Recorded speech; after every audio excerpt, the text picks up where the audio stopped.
దగ్గరికి పోలేదు. ఎందుకు అంటే ఈ ప్రభుత్వాన్ని కూలదొయ్యాలి. So my revelation and the sensation is going to happen in next 48 hours. మనం అందరం రేపటి నుంచి క్రిస్మస్ పండుగలకు వెళ్తాము, న్యూ ఇయర్కి వెళ్తాము. అక్కడ అండర్ గ్రౌండ్గా బ్యాక్గ్రౌండ్ ఛానల్స్ నడుస్తున్నాయి. 48 గంటల్లో ఈ ప్రభుత్వము ఏదో ఒక అల్లకల్లోలం చేసి మొన్న చేశారు OUJC అని, వాళ్ళు ఇంటి మీద దాడి అని. అది రాంగ్. OUJC చేయలే.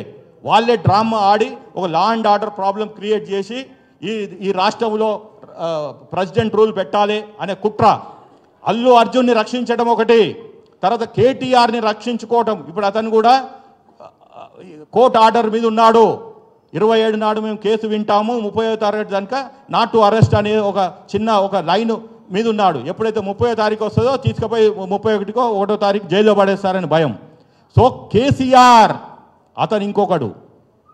ఇప్పుడు అతను ఫామ్ హౌస్లో ఉండు రెస్ట్ తీసుకుంటున్నాడు, రెస్ట్ మోడ్లో లేడు. He's the most active person in Telangana పాలిటిక్స్లో ఎవరన్నా ఉన్నారు అంటే కనిపించకుండా సైలెంట్ స్ట్రాటజీగా ఆయన పనులను